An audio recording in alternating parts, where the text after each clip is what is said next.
बिस्मिल्लाहिर्रहमानिर्रहीम। अस्सलाम वालेकुम। सूरह अल-बकरा की आयत नंबर 40, 41, 42 की तफसीर इंशाअल्लाह आज हम पढ़ेंगे डॉक्टर इसरार अहमद की किताब बयानुल कुरान से।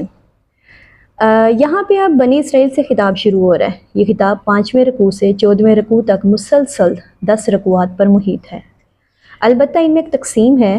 पहला रकू दावत पर मुश्तमिल है और जब किसी ग्रोह को दावत दी जाती है तो तशवीश, दिलजोई और नरमी का अंदाज़ इख्तियार किया जाता है जो दावत के अज्जा हैं। इस अंदाज के बगैर दावत मौसर नहीं होती। यूँ समझ लीजिए कि ये 7 आयात 5वां रकू इन 10 रकूओं में सूरह फातिहा की तरह मंजिल रखता है अपनी।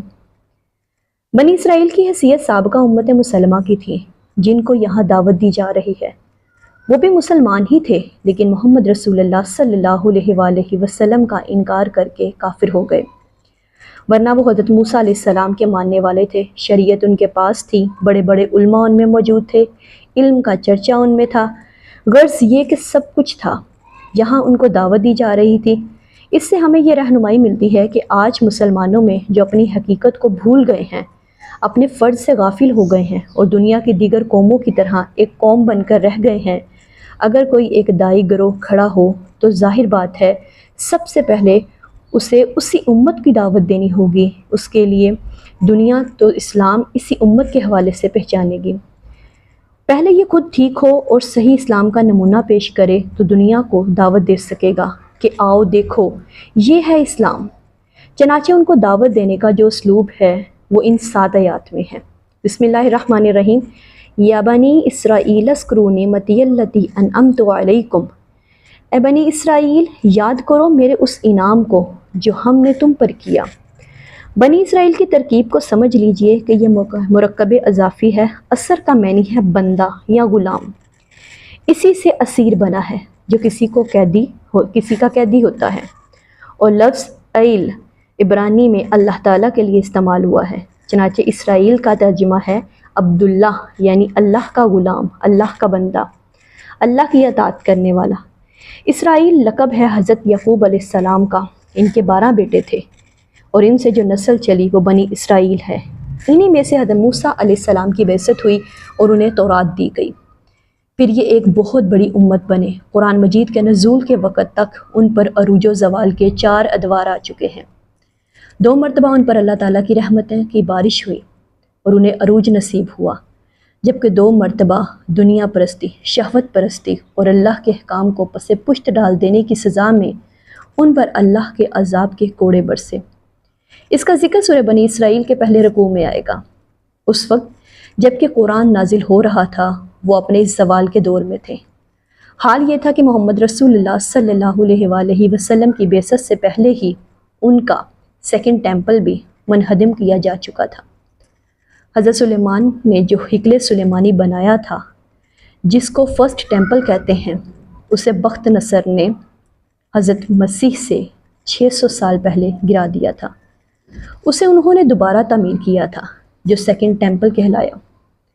लेकिन 70 ईस्वी में मोहम्मद रसूलुल्लाह सल्लल्लाहु अलैहि वसल्लम की विलादत से 500 साल पहले रूमियों ने हमला कर यरूशलेम को तबाह बर्बाद कर दिया, यहूदियों का कत्लेआम किया और 2nd टेम्पल उन्होंने तामीर किया। जो तामीर किया था उसे भी मस्मार कर दिया गया। जो अब तक गिरा पड़ा है सिर्फ एक दीवार, गिरिया दीवार जिसे गिरिया दीवार कहते हैं, वो बाकी है, जिसके पास जाकर यहूदी मातम और गिरियाजारी कर लेते हैं और अब वो इसे सहबारा बनाने में तुले हुए हैं। चनाचे उनके 3rd टेम्पल के नक्शे बन चुके हैं, उसका इब्तदाई खाका तैयार हो चुका है। बहरहाल जिस वक्त कुरान मजीद नाजिल हो रहा था उस वक्त ये बहुत ही पस्ती में थे। इस वक्त उनसे फरमाया गया, ए बनी इसराइल ज़रा याद करो मेरे उस इनाम को जो मैंने तुम पर किया। वो इनाम क्या है? मैंने तुमको अपनी किताब दी, नबूवत से सरफराज फरमाया, अपनी शरीयत तुम्हें अता की, तुम्हारे अंदर दाऊद और सुलेमान जैसे बादशाह उठाए जो बादशाह भी थे, नबी भी थे। व ऊफ़ु बि अहदी ऊफ़े बि अहदिकुम, और तुम मेरे वादे को पूरा करो ताकि मैं भी तुम्हारे वादे को पूरा करूं। बनी इसराइल से नबी आखिरुज़्ज़मा हज़रत मोहम्मद सल्लल्लाहु अलैहि वसल्लम पर ईमान लाने का अहद लिया गया था। तौरात में किताब इस्तस्ना کہ 18ویں باب کی آیت 18 اور 19 میں اللہ تعالیٰ نے حضرت موسیٰ علیہ السلام سے خطاب کر کے یہ الفاظ فرمائے، میں ان کے لیے انہی کے بھائیوں میں سے تیری مانند ایک نبی برپا کروں گا اور اپنا کلام اس کے منہ میں ڈالوں گا، اور جو کچھ میں اسے حکم دوں گا وہی وہ ان سے کہے گا، اور جو کوئی میری ان باتوں کو جن کو وہ میرا نام لے کر کہے گا نہ سنے تو میں ان کا حساب اس سے لوں گا۔ یہ گویا حضرت موسیٰ علیہ السلام کی امت کو بتایا جا رہا تھا کہ نبی آخر الزمان صلی اللہ علیہ وآلہ وسلم آئیں گے اور تمہیں ان کی نبوت کو یہ تسلیم کرنا ہوگا۔ قرآن مجید میں اس کا تفصیلی ذکر سورۃ الاعراف میں آئے گا۔ یہاں فرمایا کہ تم میرا عہد پورا کرو، میرے اس نبی کو تسلیم کرو، اس پر ایمان لاؤ، اس کی صدا پر لبیک کرو، تو میرے انعام و اکرام مزید بڑھتے چلے جائیں گے۔ وَإِيَّايَ فَارْهَبُونَ، اور صرف مجھ ہی سے ڈرو۔ وَآمِنُوا بِمَا أَنزَلْتُ مُصَدِّقًا لِمَا مَعَكُمْ، اور ایمان لاؤ اس کتاب پر جو میں نے نازل کی ہے، جو تصدیق کرتے ہوئے آئی ہے اس کتاب کی جو تمہارے پاس ہے۔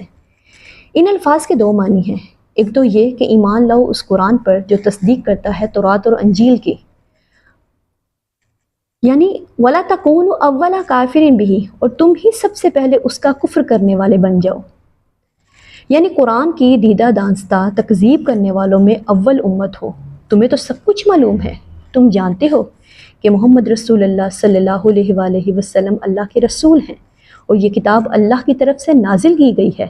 تمہیں تو سب کچھ معلوم ہے، تم جانتے ہو کہ حضرت محمد اللہ کے رسول ہیں، ان کے حوالے سے دعائیں کیا کرتے تھے تم کہ اے اللہ اس نبی آخر الزمان کے واسطے سے ہماری دعا قبول فرما اور کافروں کے مقابلے میں ہماری مدد فرما۔